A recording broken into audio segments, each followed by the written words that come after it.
Them Chat Nuffy. Yo, we run chat, chat the run we now. You don't know. Hello everyone, we're back again, Chat Nuff podcast, and of course I'm here live and direct with 4 special guests. So from Mr. Yellow, that way, introduce yourself, and this time tell us which Caribbean island you're representing. I already know with you. You sure? Yeah, but what you representing? All right, my name's Clive Tennant, born in Jamaica, came here when I was 10, living in Coventry ever since, travel the world, travel all over England. Currently employed as, well, I'm retired now really. Retired carpenter, come kitchen fitter, come anything. That's really, yes. Oh gosh. Got 5 children. One died, unfortunately. But the others are kicking fine. All in good jobs, would you believe? It's nice to see. And that's me. Okay, Okay. you'll go, mommy. In Chat Nuffy? That's why I call it Chat Nuff. a life story. Right, so my name is Cheryl Donaldson. I'm representing JA. Boop, boop. I came here when I was 5, and I am currently mummy and grandma and running Arawak Community Trust with these 2 here and the rest of them. And that's about all you need to know for now, right? Right. Okay, I'm Mikey D. Right? You see, I told you she's the queen, man. She just... Swing. Should we start again? Go Yeah. on. I'm DJ Mikey D. Born at Golson Road Hospital in Coventry, but definitely representing Jamaica. Both my parents are from Jamaica, Portland and St. Anne's. Very pro-Jamaican. I am a father of 7. That me know of. No, 7. Oh gosh. I'm a father of 7, live in Coventry all my life, but traveled the world and seen a lot and experienced a lot of stuff. Go on, Rich. What I can say though, subscribe, watch your first video, when you know my name, alright? Alright, subscribe, share, like, check the first video name. Nah, joke aside. My name is Richard Greenwood. I'm a DJ, also a warehouse manager. Was born in Bermuda, not Jamaica, but I grew up in Jamaica. So technically I'm Jamaican because I've been there from when I was 2 years old. Raised in Kingston and Montego Bay. Right, so I don't know what to say.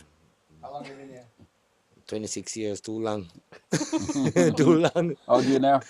Huh? How old are you now? You 43. can never remember. You remember today. Make it up. Yeah, make it up, man. Make up the age, man. And also, part of the Arawak Community Trust at the same time, Technically, I don't live in Coventry, but live in Coventry. It go already. Foot off of the one side and next foot the one side.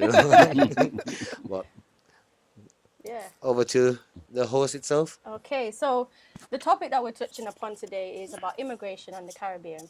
Yeah? So I want to get your understanding on what is immigration. Tell us, what is it?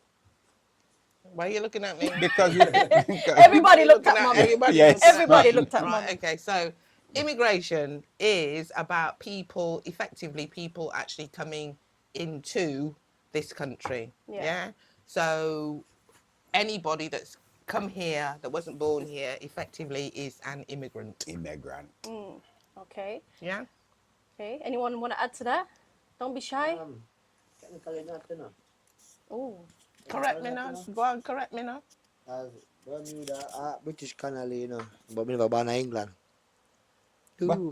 Bermuda is a British colony, but me So never is born. Jamaica. Yeah, but me never born in England, so technically me are British. Who call you an immigrant? They say anybody who not born here, Where you born? Bermuda. Bermuda. You're not in one Bermuda. No, I agree with Miss Cheryl Donaldson. I agree with her. Oh, dear. Yeah, so basically immigration is of people trying to coming from a third world country to a better country of trying to better themselves in certain ways of getting in the country. They have to go through immigration. It's not necessarily a third world country. Yeah, I have the, I No. hate the term Third third world. world. I What have really you do. started? Yeah. But anyway, you know, everybody's, you know, it's just talk. But I'm just saying, for me, third world just means like a lower, like third class and fourth class, and I don't like the class No, regime no. of places. All right. That's a classism Yeah. started probably, this country started. You know Yeah. what I'm Yeah. saying? Well, it's true. Yeah. 100%. Yeah. Yeah. And you know, a lot of the third world countries that they call probably the richest in minerals, right? Absolutely. Of course. Was. Absolutely. Where No, still are. where Yeah. this country teeth. Yeah. Yeah. Did you say teeth? Yeah. Damn Teeth. teeth. Barrow. And Christopher Columbus was a Yeah. damn liar. Yeah. Damn blasted. Barrow. Damn. You know what Muta Baruka says? Christopher Combosos. Yeah. Yeah. I chew that. Yeah. For real, man. Yeah. So you know, when we speak of immigration and we speak of the word immigrant, do you think it has a bad label or a good label, or it doesn't matter to you? Personally, I think that when somebody calls you an immigrant, it is intended to be an insult. Okay. Yeah. There are no, I can't think of any positive connotations of somebody saying you're an immigrant. None. But you know something that make me smile? When you're not white and you come to England, you're an immigrant.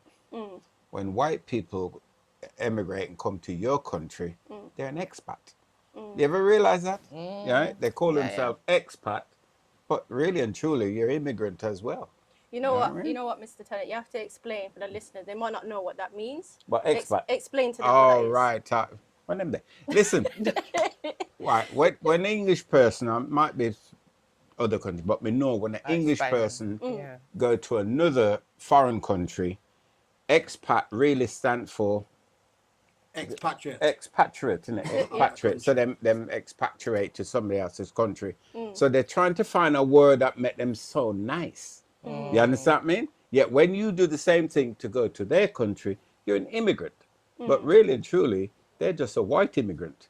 You understand what I mean? Yeah. It's the same thing. It's playing with words. People play with words all the time. It's pretty not the top, yeah. Positive and negative. And like with the word immigrant and immigration, I think that most countries that are looked upon as like the top countries in the world, their foundations were all built by immigrants. Absolutely. You know, even the likes of Trump and all his people in America, blah blah, they're all got immigrant backgrounds as well. So you know, I think the word is used, you know, negatively in certain aspects in certain countries, For depending on where you reasons. come from. Yeah. But you notice when they just hold on Trump on the same thing. Asking if he can export it wife. back to his Yeah, wife himself, and yeah, himself his back they wife. come All from. of them. So sometimes people, they're immigrants, but they tend to forget they're immigrants. You know what I mean? If they fit in a society nicely and they can be overlooked, then tend to forget they're immigrants. And I got bad news for you. There's some black people living in this country. I'm telling some of them immigrants to go home like they weren't an immigrant, immigrants or at they one still point, are. And we You have to understand, remember the man? monarchy of this country is immigrants as well. Everybody looks up to the great British monarchy, but all of them are immigrants. Yeah, So, you know. I hear that. Interesting. Definitely. Yeah. And you What know, you, what you ask, Richie? yeah, Richie's looking. Not a thing. When you just chat Wally. When you chat enough over there. Nuff, When you chat enough over there. Yeah. Welcome to Chat Nuff with Richie saying nothing. As we move on. Host. Okay. Yes, So the reason why I ask these questions is because I know for myself, my granddad came over here, and I'm very proud of him coming over. He worked very hard, did what he had to do, but he got a lot of racism, he got a lot of this, a lot of that. So how did you guys navigate being second generation, second generation, first generation of the Windrush? Listen, I can't speak for anyone else, but I came here when I was 10. Yeah, One thing, I didn't want to come to England. yeah. I run away 3 times. Really? Before For them catch you. before they catch me and trick me and tell me going to Kingston Market, because I used to love going to Kingston Market then dress me up so me feel nice, and Yeah. next thing me end up at the airport, which was too late. You understand me? But when I came to England, it was an interesting way to look at it from a child's eye. Okay. You understand me? Because as a 10-year-old, you only look for certain things. Mm-hmm. One thing I did notice, I remember when the plane stopped on the tarmac, and I looked at it, I was thinking, they're all smoking. You know, they're all smoking because there was the smoke coming out the mouth. I didn't know it's where the air comes out and froze and that. Cold. But from a child's eye, You come here in winter time, right? coming out winter. Who bring them picnic in December? You know what I'm saying? They wrap you up on a little blanket that can blow all through. You know what I mean? Yeah. Anyway, come here, cool, never like it. But what I did like about England, because it's always going to be pluses and minuses, right? Yeah. TV aerials everywhere. You know what I mean? In Jamaica, I come from the country. Yeah. And in Jamaica, the other person at the TV was my uncle that lived next door, Yeah. right? And we used to climb up in a tree, and he used to turn the TV around on the veranda so we can watch Bonanza and all them things there.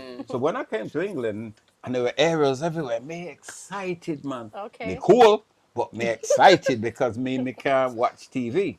And when I got in, since my dad was an electrician, we had a TV. Okay. You understand me? So it was neat. Okay. Until, is that where until you we got learnt- school. Is that where you learnt your craft from now? Like being, like as in kitchens and so on? Was it from your dad or did you just learn that? You mad? My dad was an electrician. Yeah. And he was a stern man. And all he said was, when it was time to leave school, you have to find a trade. Okay. And there's myself and my older brother. We make sure we're not going into his trade. Yeah. Whatever his trade was, that's the trade we don't want. Okay. Because you know he's going to be all over you all the time. You understand me? So I didn't want to be a carpenter, actually. Okay. It's the school system that turned me into a carpenter. Yeah. Okay. Because They were the main subjects for skills, carpentry and because I wanted to be a metalwork. pilot. Yeah. You know, Okay. Of course you did. I loved airplane. I loved everything about airplane. I wanted to be a pilot, but it's in your head as a child, and you tell people you want to be a pilot, but you don't know what it takes to be a pilot. So now, nowadays, I don't know how to do it when kids are ready to leave school, but we used to have somebody that comes in that does a career advice thing, yeah. and then to come back a week before you leave school. You know what I mean? Yeah. And then I said, I want to be a pilot.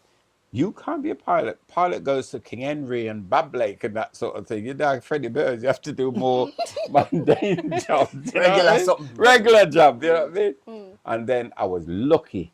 Am I going on too long? No, you're good. Carry on. Chat Nuff. Nuff. I was actually lucky because now that puts me at a crossroads. All I had in my head was, I'm going to be a pilot.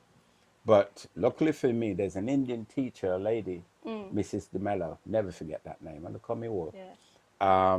that said to me, I've got a friend that works in the building trade. Yeah. Are you any good at carpentry? And I said, yeah, I'm good at carpentry, and I was good at metalwork, Okay. and I was good at sports. Yeah. You understand me? Really.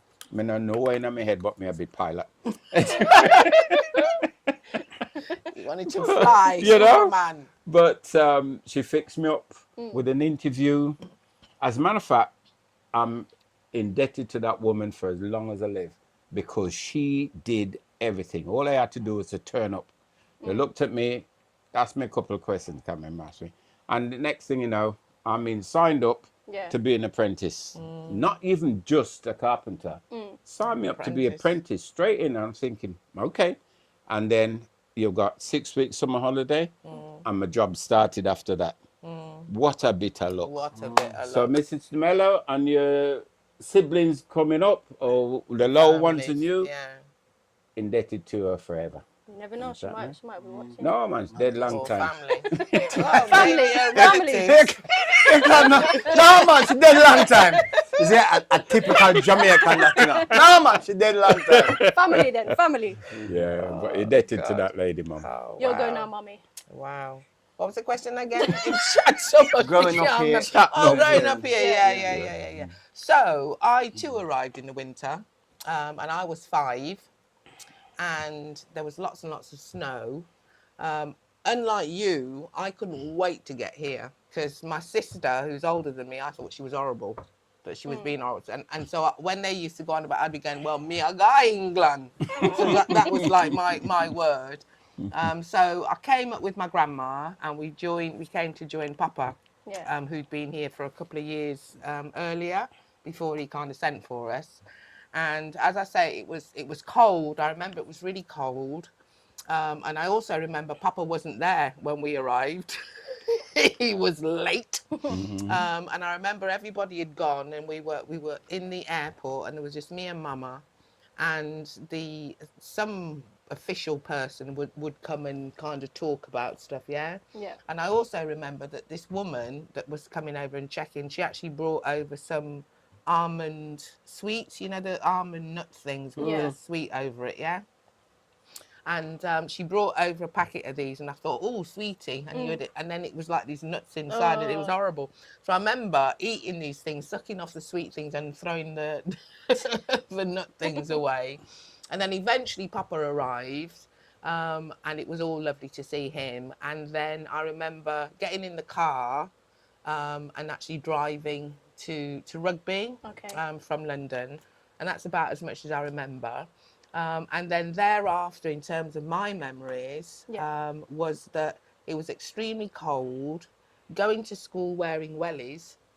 And wellies did not keep your feet warm. In fact, they made your feet even colder. The snow was so high, it was just like unbelievable, because you have this notion of what snow's going to be when you're at home. They tell you about it, but when you're actually in it, my fingers had gone numb. My fingers are numb. My toes are numb, and it was just like the worst thing ever. The first couple of years was just, oh my days, I just wanted to go back home. I really did want to go back home. But then eventually you kind of get used to it, and you get used to wearing gloves and 60 million different layers of clothes. How much vests Mama putting on me, how much socks I'm putting on you and everything, yeah? The summers were good. I enjoyed the sport and all that kind of business. So those were the early years, yeah? And then eventually you become kind of acclimatized to where you are. And then in terms of looking back, I went to the schools I went to. The junior school I went to, it was kind of where they put all the immigrant children in Rugby, it seemed, because I remember there was loads of us like in the class. But then I went to a church school from a secondary school, and then it was the absolute opposite. There was like there were 3 of us in my year in terms of black kids. Black kids, boys and girls. No, 2 girls and 2 boys. Can't count. Yeah. I got O-level maths. Shut up. So that in terms of going to the school, but prior to that, we'd moved on to a council estate. So I moved on to a council estate when I was 8, and to get to the school that I was going to, I had to get on the bus. So you had to get on the bus on my own. But the good thing was the bus drivers was a black guy who knew us all, And in actual fact, the bus driver is Esther's husband. He was the bus driver. So it was fine for an 8-year-old to be getting on a bus to go into wherever, because the bus driver was taking care of you, because he's part of the family, in terms of making sure you got to where you're going. Anyway, got to school, and it was just the racism. The estate that we moved on to, the council estate we moved on, we were the only black family on that estate. And I remember fighting every day, boys. Papa saying to me, "You've got to fight. You can't keep running to me." So Stand up for yourself. You have to stand up for yourself. Bite them, tomp them, kick them, whatever you need to do as a girl. And so eventually I became the toughest kid on the estate. And then you go to school with a reputation. And then everybody want to fight you. Everybody want to fight you then. So you're going in as a first year with your skirt long, because everything needs to fit for however long, right? Your sleeves are down here. Your skirt is down to your calf and everything, when it's supposed to be mini skirts. And then all the older kids, for whatever, they want to fight you. It was a challenging time. But to be honest with you, Papa always said to me, you have to work 10 times as hard.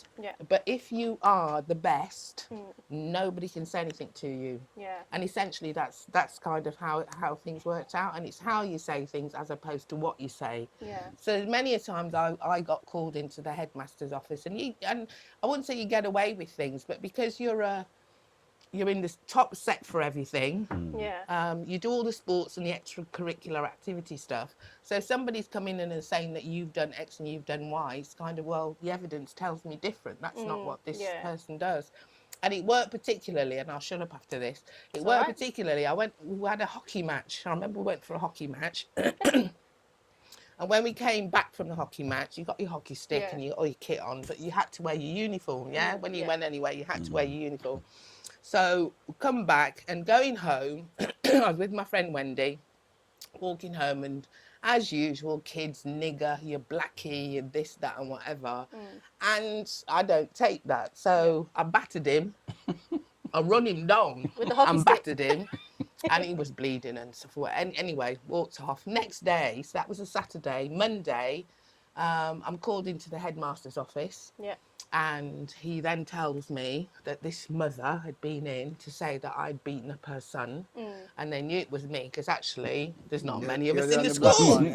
Yeah, and in the hockey team. And I had my school uniform on. Oh, yeah? okay, yeah. Dead giveaway. So, so I was in there and he said to me what had happened, and I told him. And I also told him, my papa says you don't take these things, you have to. And he said, and I always remember this, Mr. Poxon, he said, in this world, Cheryl, things are never fair, and it never will be fair.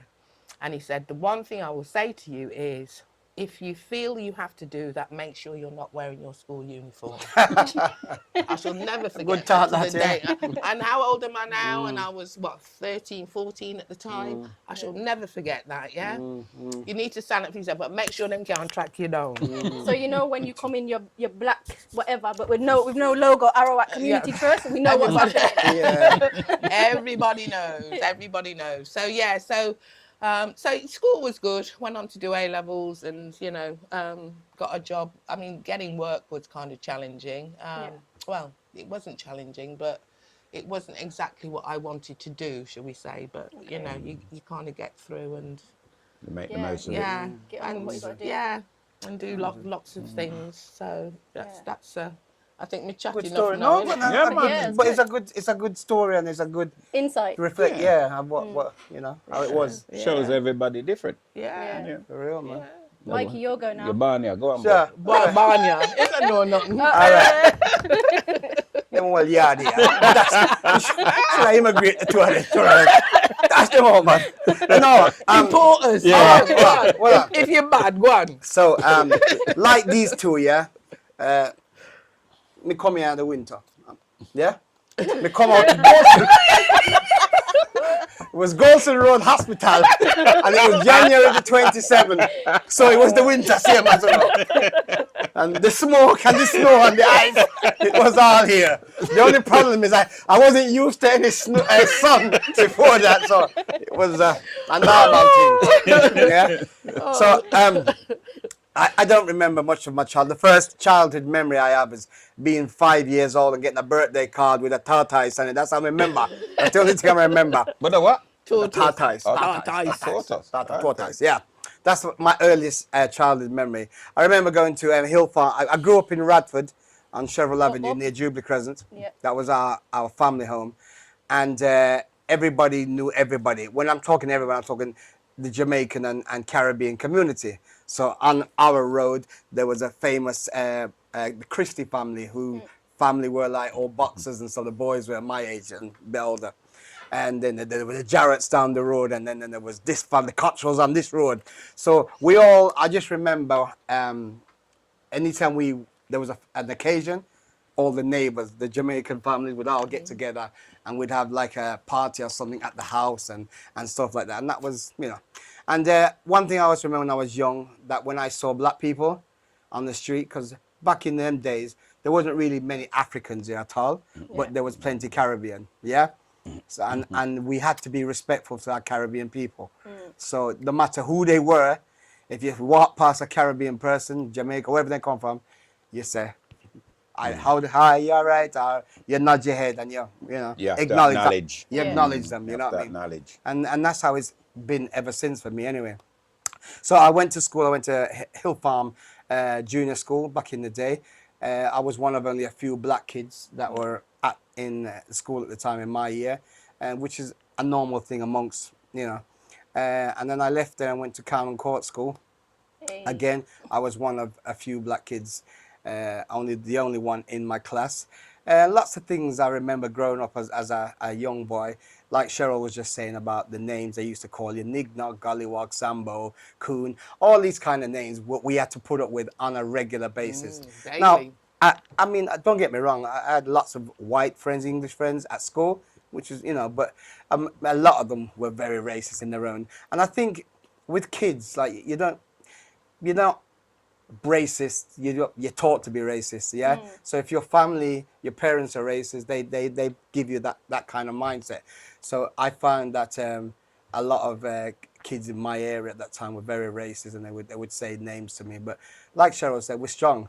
Our parents told us to be strong and stand up for ourselves, and that's what we had to do. I got into lots of fights, same like Cheryl said, but we stood with ground. And then when I was in my last year at school, I remember the story now, because we were in a class called Social Studies, and the teacher was a guy called Mr. Grogan. Never forget him, yeah? And he was a South African, yeah, but living here in the UK. Yeah. Okay? So one day we were in Social Studies class, and he was talking about South Africa and Africa in general. And he was basically, the way he was talking was when Richie said about third world, because I don't like that word, I think he was basically saying that African nations were all third world and not, you know what I mean, blah, blah, blah. So at that time, I was like very ignorant and arrogant and didn't give up, yeah? So I was not listening to him, I was turning my eyes this way, fiddling my thumbs, whatever, yeah? And then he came up to me in the class, because this is the days when teachers were allowed to assault you and get away with it, yeah? Because, back in the day, in my day, the teacher could give you the cane, they could smack you with the ruler, they could do anything and get away with it. Mr. Swordy, my Indian teacher, he used to fling in pencil case. He used to cuss me in India, and boof, and throw in pencil case or in the blackboard rubber, and you'd have to be like, whoosh, The blackboard rubber. the blackboard rubber, boom. And he was a good aim. Enough time he caught me in the head. Now, like young people watching this today, you would think, no, my God, but Childlike. that was how it was them days. You had to get licks at school, yeah? And learn for dog. I learned for duck, yeah. So anyway, going back to Mr. Grogan. So back in the day, I had like an afro, yeah? And I wasn't taking any notice of what he was saying in the class. And the man came up to me and he put his hand in my afro and he basically went, Michael Lee, when I'm talking, you pay attention in class. And my head was like this, Jeez. right? And it, back in them days, teachers could do that to you, you know what I mean? Yeah? But I got vexed this day. And I just jumped up out of my seat. I think it was not because what he did, because You might mess up your yeah, afro. I was very proud of my afro. And when you have your afro comb, it was like that. And he just messed up my hair, man. So I don't know what possessed me this day, but I just get up. I picked up the chair and just swung it after him, lick him. And I stormed out the classroom. Anyway, I got expelled from school for doing that. Astonishingly. Astonishingly. Really? Yeah, astonishingly. And so after that, I had to go into a children's home for my last year of school. That was approved. But What? but it was approved. Yeah, yeah, yeah. I went into a children's home, but Oh gosh. it was one of them. That's right for It was one of them. It was one of them children's homes, yeah, where you went to school and you stayed at the children's home like from the Sunday night. Yeah, from Sunday night and until Friday. You'd go back home for the weekend, yeah, but you'd go there from Sunday. So anyway, pick the prison. who tell him to put me in that place? Because that just changed my whole life. I honestly believe that going in a children's home, meeting up with some of the baddest kids in the country, right? It just turned me from a not too bad a kid to a complete terrorist. You know what I mean? He's traumatized. Yeah, it was. So and I got into a lot of badness when I was young because of being in the children, mixed up with all these bad pitney. You know what I mean? Because you were one. Yeah, but but I was only at this level, you know. Yeah, In this you room, got we to still the have next manners. step. But it escalated once I'd reached into this place, you know what I mean?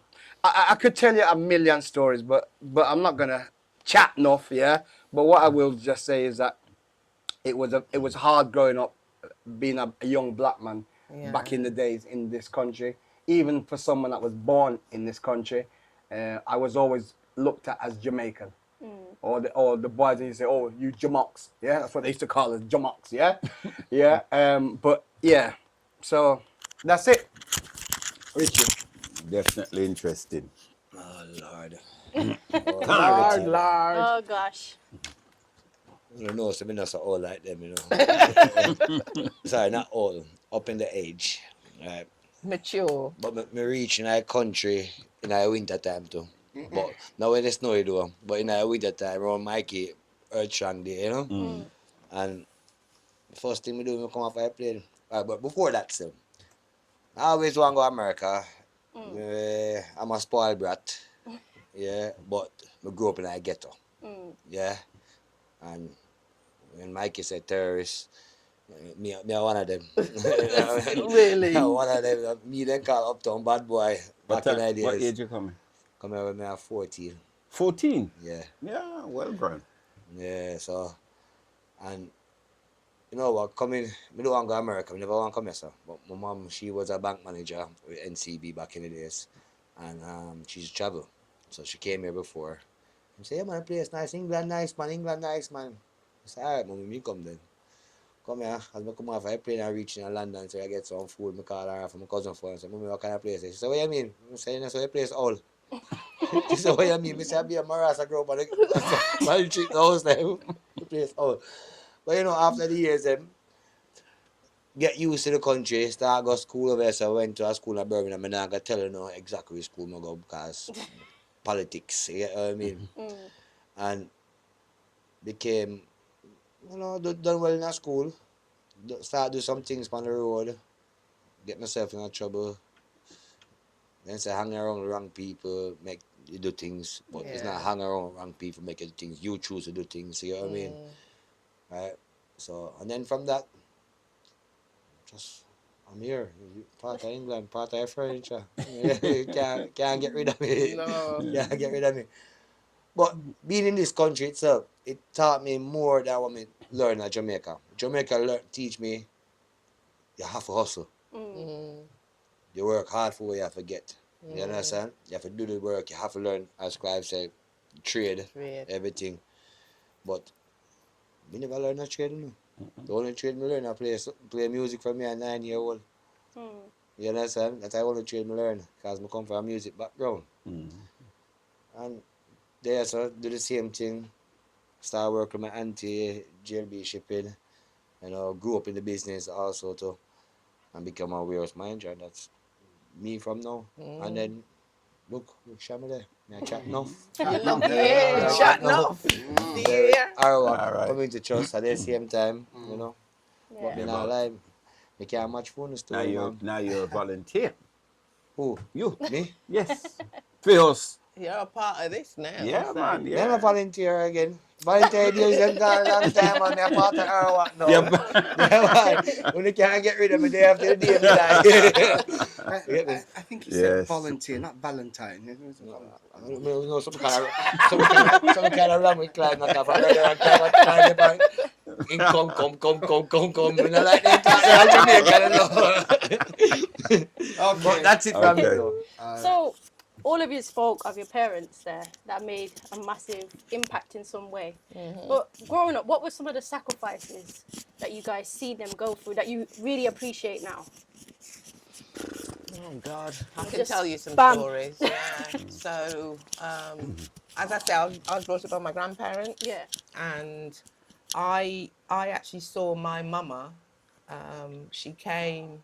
Obviously, we came over together, and Papa was here already. Yeah. And he worked at a place called Redland Roof Tiles, and he had a specific job where he used to mix the dyes for the tiles on houses. Okay, So yeah. you see all the different colours, and so he would learn what the combination was of the compounds that you had to put together for the dye, and then it would all go, and he'd have to put the dyes that it went through.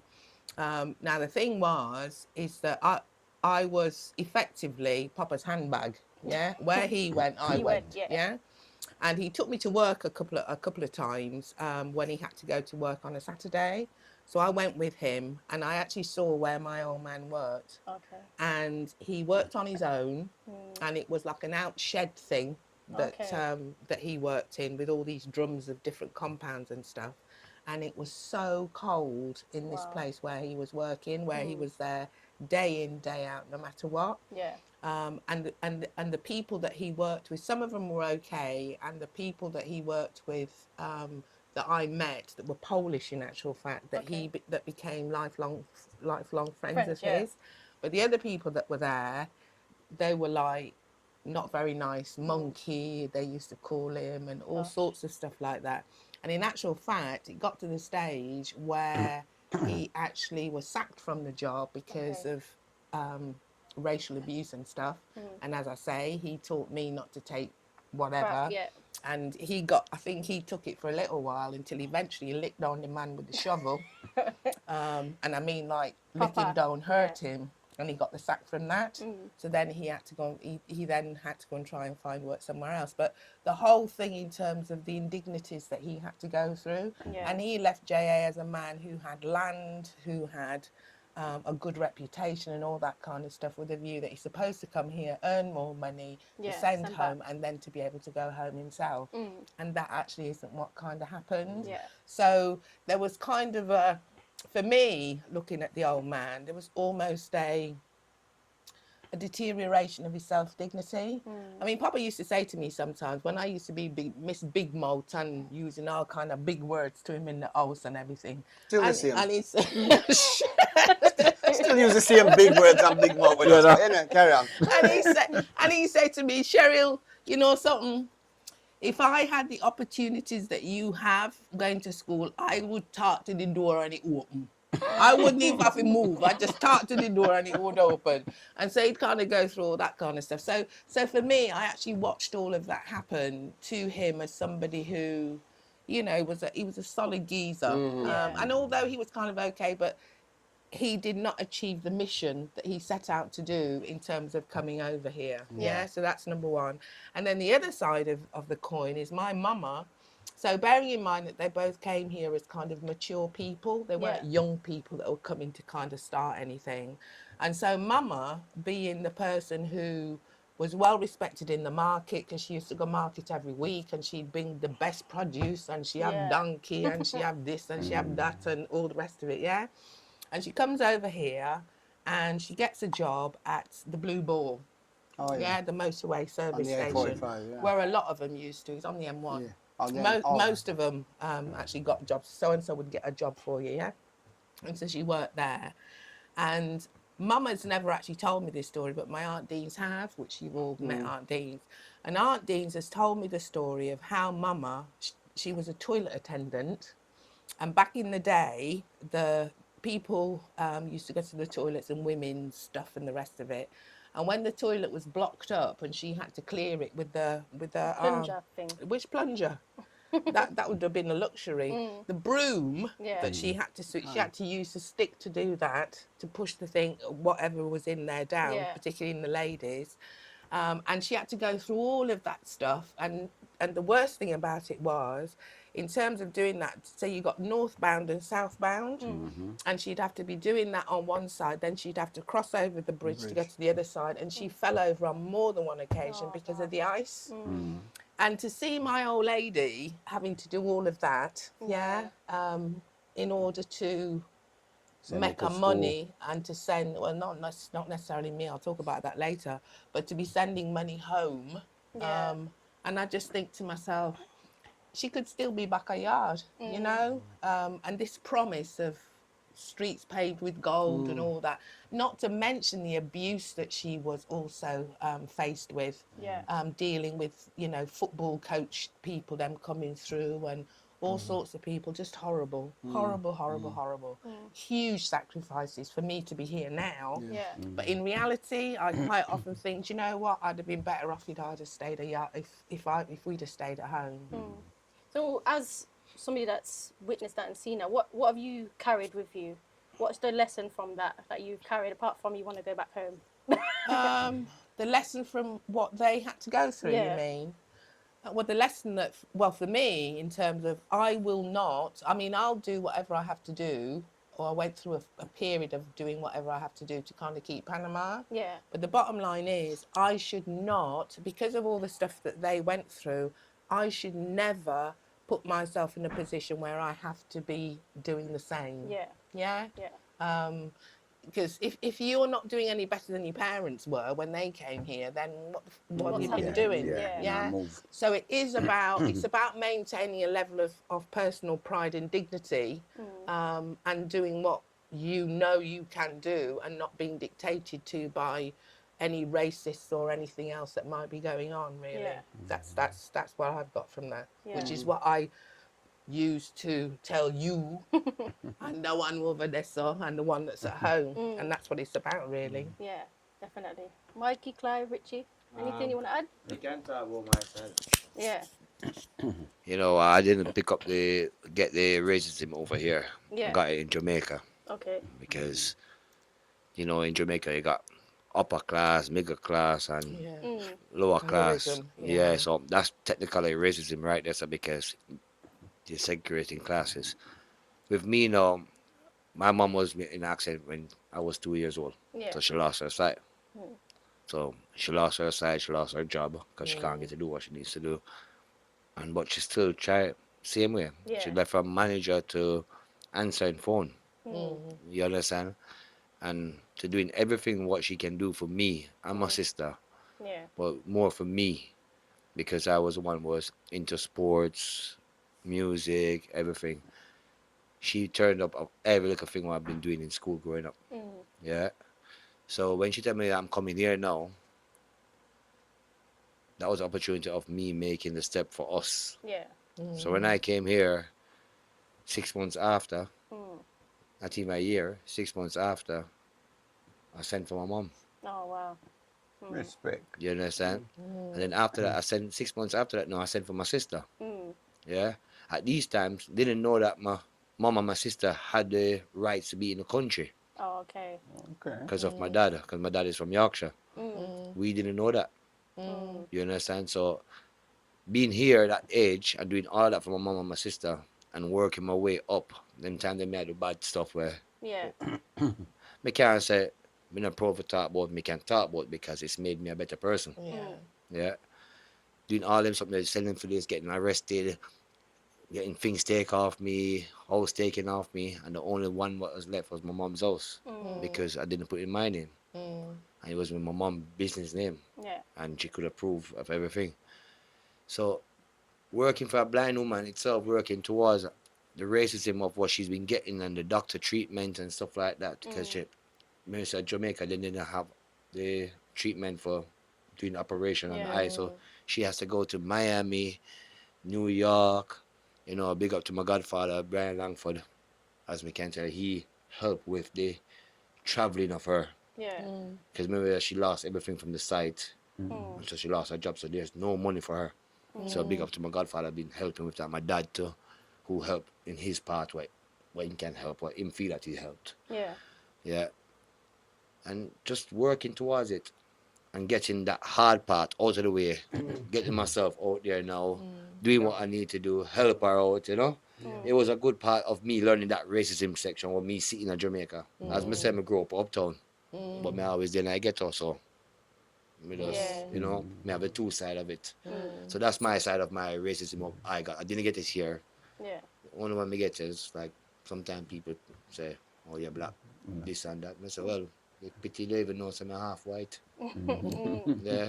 So I don't pay it no mind. Racism I don't pay it no mind, don't bother me. Because everybody racist. Everybody racist. their Sometimes own we way. ourselves look around some black people who then drive. Yeah, all we will start cuss. Yeah, that's not racism, no, but Yeah, but we say won't certain get into that, words yeah. what class as racism to us itself. you know. But otherwise, that's it. How about you, Mikey? Clive? Who's going? Well, normally they say it's age before beauty, so Clive won. He's been ready, you know, for a Boy, while. so I have got to be, listening to you guys, I have got to be one of the luckiest black man in England. Okay. The reason why I say that is because I came here at an age where you're a survivor in Jamaica. I'm not a child as you think of a child here. 10-year-old kid in Jamaica is smarter than some 15-year-old here. Yeah. And I've grown up in Jamaica where my parents were in England, so I live with my gran. You understand me? And I've seen my gran where she's got no dinner. For some reason, the money never come. Sometimes it comes, sometimes it don't come. And when it don't come, I take it on myself as the oldest boy to make sure we've got dinner. Yeah. Now, without realizing things, you're a hustler without that actually. The label. Yeah, you understand me? I needed dinner. How can I get some dinner? One thing you can't do, you can't steal. You can't got teeth. Any of your teeth, anything, that is the worst thing when you live among poor people for you got teeth. You understand me? So I used to go what I call woodbush, which was I used to go in the woods, because back then there was no gas stove and that. They're all wood fire. Yeah. And I used to pick up bits of bramble, tie it up, and obviously I can't carry it because I'm little. And I remember I used to drag it. You understand me? And when we got to this barbed wire fence, we used to dig out a hole underneath. Go underneath. So we can drag it through because Yeah. we can't climb through. And I used to sell the wood to the neighbours and that to try and get some money so my gran can buy some food. Yeah. I used to go fishing when we used to dirty up the pond so the fish can't breathe, and Yeah, I used they to come try up and go there and used to and grab grab them and them. thing, and we tie them up on a whisk and take them and sell them.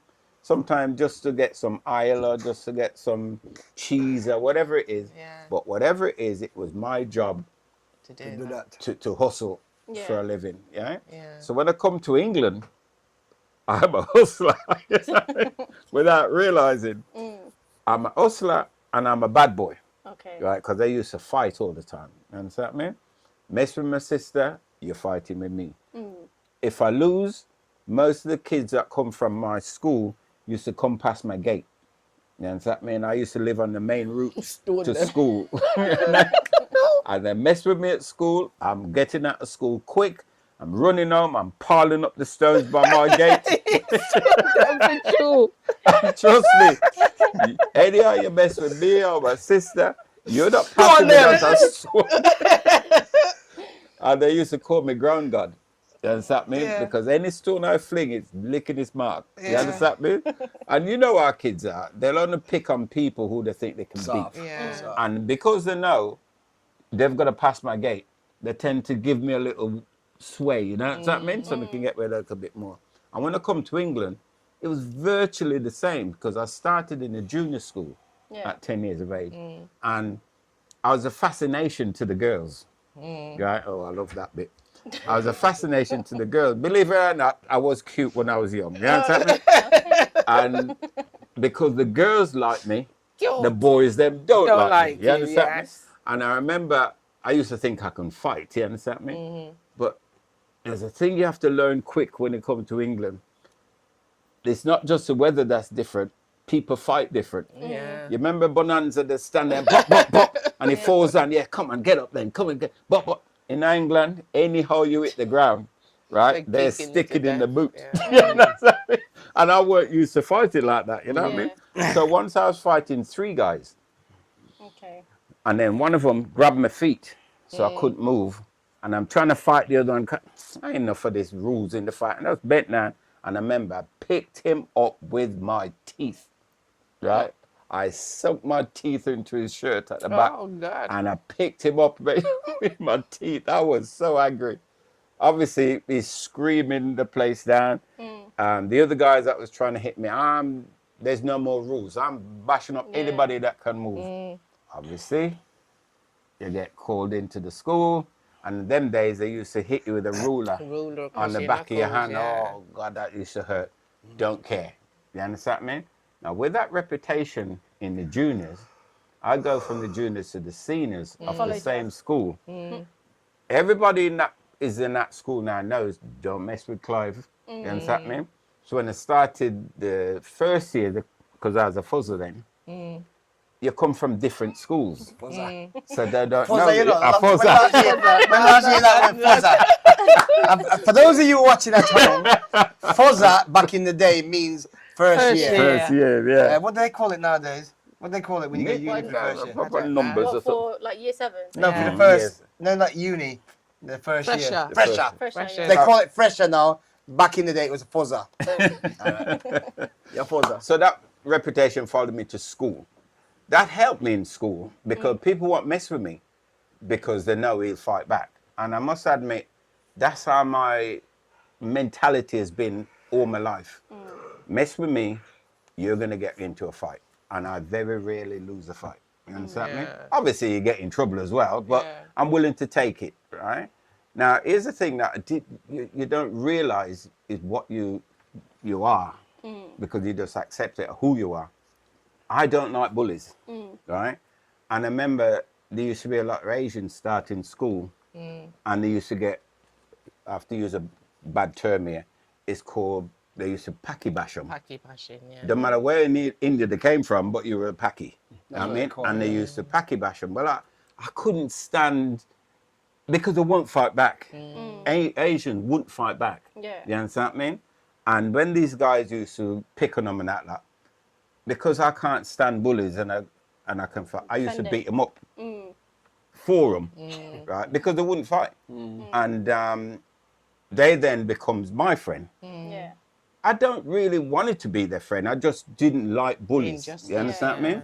And they used to rely on me. Now, it's a bad thing. I told you I was a hustler.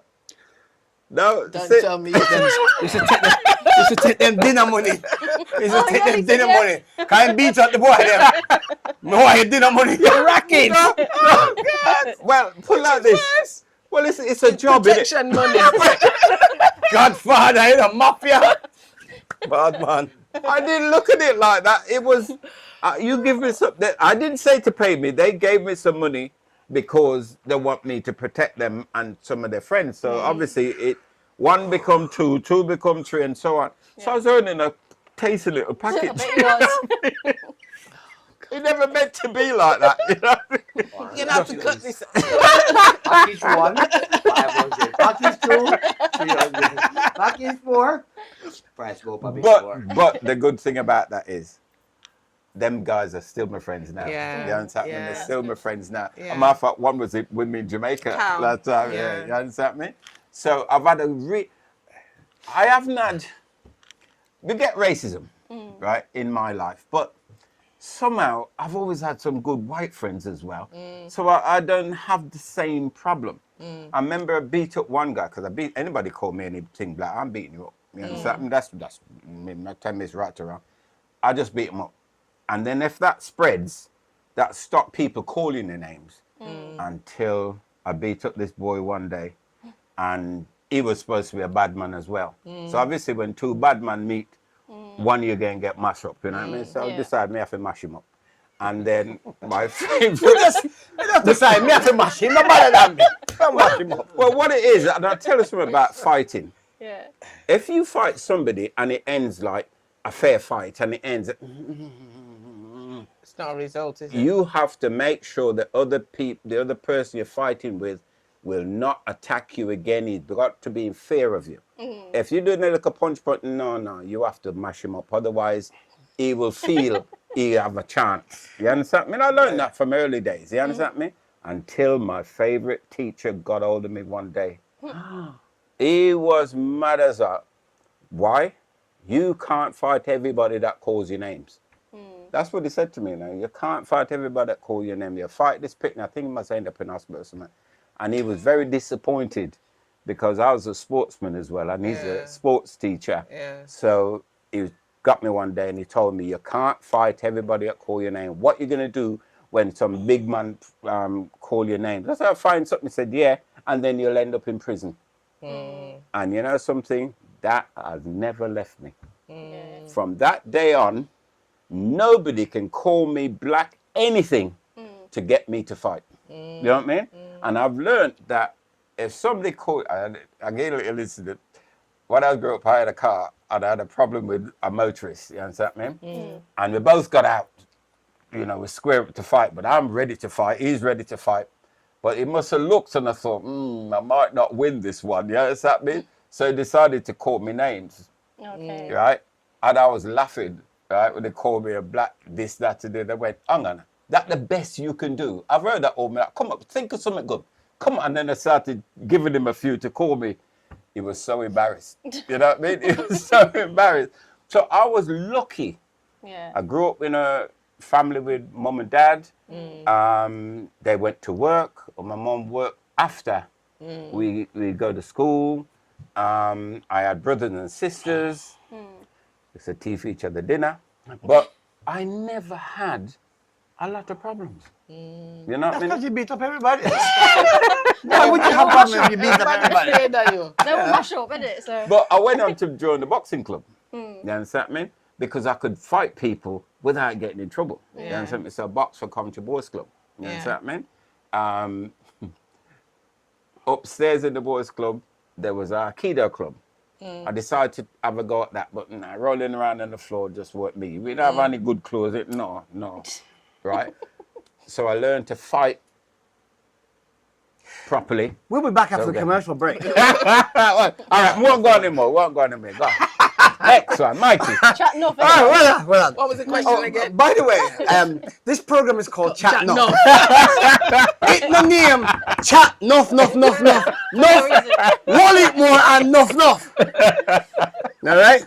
And after that, then long story. Then what was the question again? Because I'm pretty sure the question was about your parents' sacrifices. Not about how much money you mash up and beat up. Jesus, Lord of mercy. Me talking shit, me no business. In chat, too much. Right. Anyway, Mikey. All right, Mikey, go on. Well, after that, me not none for sale. Me not have none for sale after that. But anyway, going back to our parents' sacrifices, what was the original question? Right? Next time we start with one of we, that's after yeah? Look, my parents coming from Jamaica, like I told you, right? And I know that all of our parents sacrificed something, yeah? Of course they did, yeah? But I'm gonna be honest with you, yeah? Like, my mother worked at GSE for many years until she got a job as a nurse at Walsgrave Hospital. My father was a machine operator and he got a good job at Dunlop back in the day, and Dunlop paid good money and stuff like that, you know what I mean? So I'm not, my parents weren't wealthy, but they were okay. You know what I mean? I think they were okay, and we always had food on the table, we had clothes on our back, and I'm not saying they never struggled, but when I hear stories of some of the parents struggling, I don't feel that my mom and dad struggle like that, you know what I mean? But again, they had a big family background, you know what I mean? My mother come from a family of 9, my father come from a family of 5, and they were all in England, London, Birmingham, Nottingham, wherever, Nuneaton. So they could always depend on them one another, you know what I mean? So that's just my take on what I can remember with my parents, yeah? Well, the next question, and don't ask Clive to answer that. Okay. So the next one is about traditions. So I know you guys must have some traditions that you keep from your parents. So what are some of those traditions that you're going to pass to your children that you hope they carry on? Okay, that's a good question. All right, Clive, you think about something, but not too long. No. I said, Clive, think about something whilst we are talking, yeah? I make it short. First and you last. Okay. Traditions. Okay. So, my parents traditionally, they taught me that when I went to school and I'd have my school clothes, I have to come home and put on my judging clothes. Yes. And me have to tidy myself before me, you know, which is something that I always implemented with my children, yeah, things like that. My mother used to work, and she used to finish about 5 o'clock, and my father a little bit later, yeah. And so when I would come home from school after 3, yeah, I as the eldest one, me and my sister, we used to start the dinner. Now I'm not saying me used to cook the dinner, but what I would have to do is like, say like, she'd season up the meat from last night and would have to put that in the oven, and I would have to cut 2 potato and stuff like that, and the veg and stuff like that. So that is something that was implemented by them and instilled in my children as well. I think there's a lot of things that I can't really think of at this moment in time, but I think when you come from a Jamaican family or even a Caribbean family, a lot of traditional stuff that they did back home, we do now. And I think one of the things is discipline.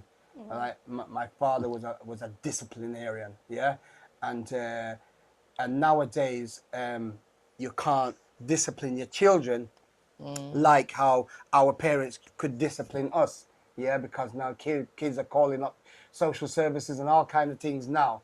But when I think about it, I mean, my dad was hard on me, but he was fair, you know what I mean? And that's how he was brought up. And it didn't do me any wrong. It didn't do me any bad. So I think them traditions should stay, yeah, and without the input from the government and what you can do and what you can say to your children. That's just my take on it. Yeah, in terms of traditions from my end, yes, we've got the discipline thing, but in all honesty, I still think it comes down to the fear factor as opposed to what you actually do. So I'd be able to look at Panama, don't have to say nothing, and she go and behave herself. The yeah? look. The look was Yeah. more than enough. Yeah, Yeah. the look Yeah. too. There are things like you don't disrespect your elders. The Yeah. elders thing is really, really important. Yeah. How you carry yourself is also really important in terms of you don't embarrass yourself when you're out and about. That's really important. You must always look like you belong to somebody. Because shame and disgrace people come home and or people be saying to you, your child did this or your child did that, yeah? That means you must dress well at all times. You must look presentable. Yes. There's all of that. The other tradition is as education carry you through the world and manners carry you Manners. through the world. Is it manners open Manners. doors? Yes, all of that. So it's about making sure that you're in a position where you can take care of yourself and you don't have to be dependent on anybody, particularly young women, where I'm coming from, yeah? So Papa used to say to me, Cheryl, you should never be in a position where a man can beat you and you have to stay there because you don't have nowhere to go, right? So that's a really strong one that's strong in our family. Yeah, yeah. There's other little simple things like if you're washing up, you wash up and you must rinse the plate then, because outside of that you can't do that. Yeah. Something else that's really funny, you do not wash your baggie with the rest of your clothes then. Yes. That can't. Excuse me, Yes. nobody know what a baggie is. Women's Look it up. underwear. And you definitely don't wash it with your tea towel and everything else Oh, that gosh. you see kind of going on. Yeah, there's that kind of the hygiene factors in terms of traditions where I'm coming from anyway. And I suppose one of the major deals in terms of where I'm coming from is about borrowing and lending money. That is always going to cause problems. Do not lend people money unless you can lose it. Don't lend it unless you can lose it. Yeah. I could probably go on and on and on in terms of But where your I'm name from, not Clive. but my name not Clive, my name Cheryl, Yeah, yeah. so me done. Yeah. Richie next. Sorry. Definitely with the name Clive. But you know what? Tradition. I don't have a tradition I take from my parents because my mom was blind, my dad wasn't there like that. So the tradition I got was in the community. Yeah. Yeah. Show respect to your elders, I sure say. Don't do bad thing, don't steal. Okay, if you steal, your hand get broke up. Yeah. Just that really. Basically, show respect. Have manners. You get what I mean? Everything else I taught myself up doing what I need to do. Learn to cook for myself. You get what I mean? Learn to do what I need to do. That's it really. That's it. So on to Clive. Mr. Tennant, your go. Traditions. I want hug the mic. Trust me, I want hug the mic. Before he says the next one, you shouldn't be beggy. Beggy. Some of them people that grew up that same tradition. Yeah. I must admit, like I said, I've had a good. I've had a very fortunate upbringing. You understand me? Now, you must remember that I left home. Well, no, I left home early, right? I left home at 5. I mean, 15. Yeah. My dad decided 2 bull can rain in a 1 pen. Yeah. And this a for me pen. Yeah. So I had to go find me 1 pen. Yeah. So, but there's certain things you have to remember. My dad says, "Again, see how long before you bring police on my door. Yeah. You cannot let the police come knock your door." You understand me? That is a height of disgrace. So all the time I was living where I'm living, never make sure you don't get catch. You understand me? So when I say when I do bad things, but you mustn't get catch because you can bring police and my dad don't even know me I live there. Right? Like Cheryl said, respect is everything. You understand me? You have to respect yourself, and that is what I bring in my children. Respect yourself and respect your elders. You understand me? If you don't respect yourself, you're not going to have respect for anybody. So respect was a big thing growing up that I make sure I use for my children. You understand me? And then I remember a woman said to me once, "Your daughter's such a lovely girl. I saw her in town." Because when your children are with you, that's one thing.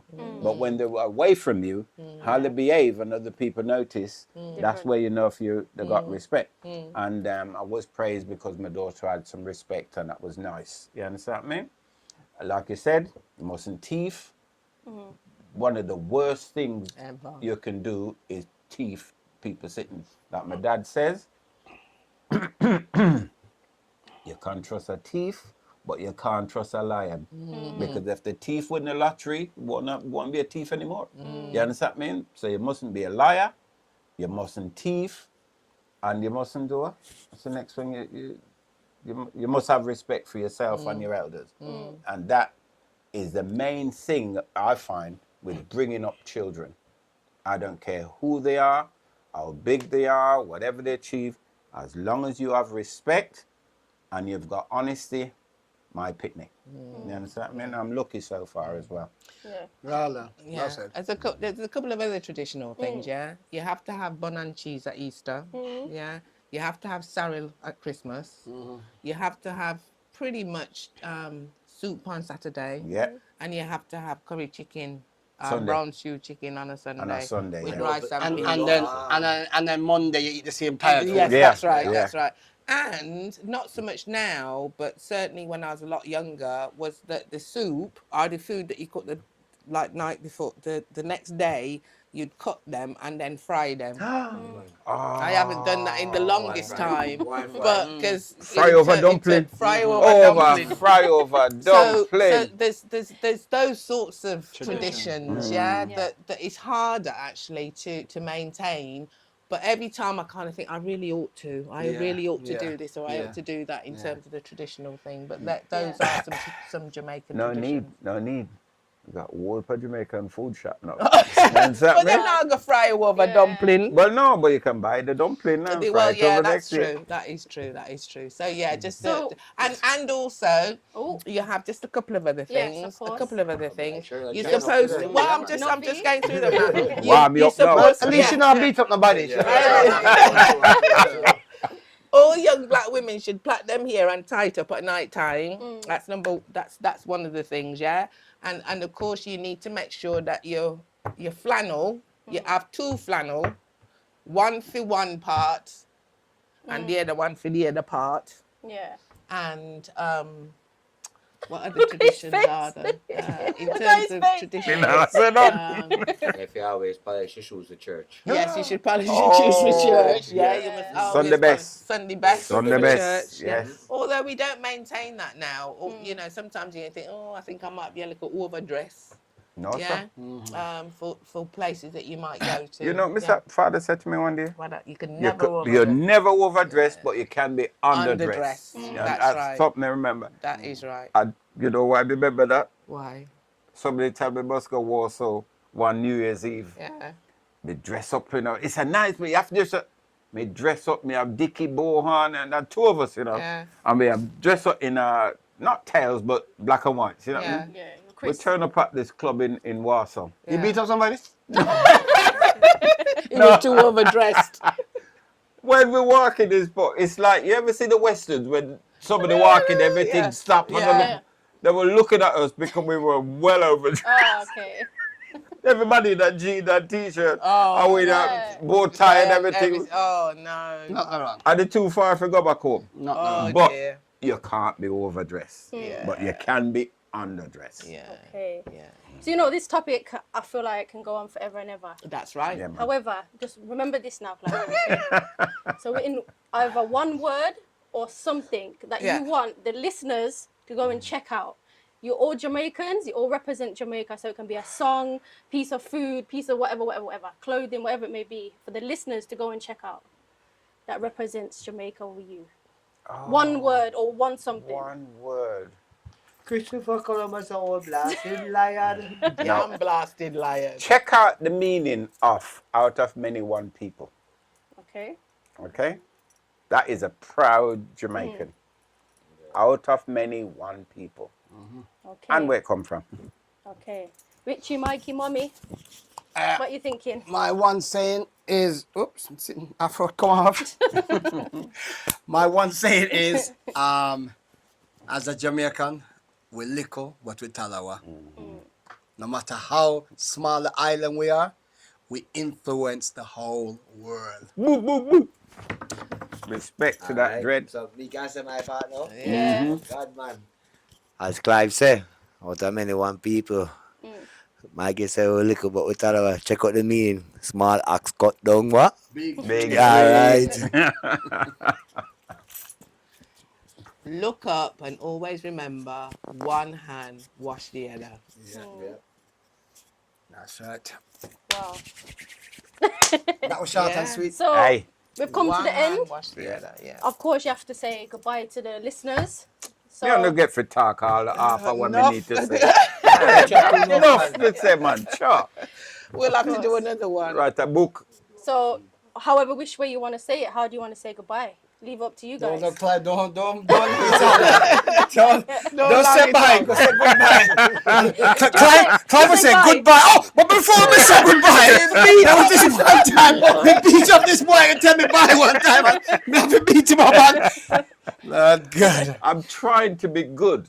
Yeah. Okay. All right. All right. People, Bye, guys. Bye-bye. respect, manners, bless up. Yeah? Little Outta more here. people. Little more. Oh, please remember, like, subscribe, share. Alright? All right. We are what? Respect.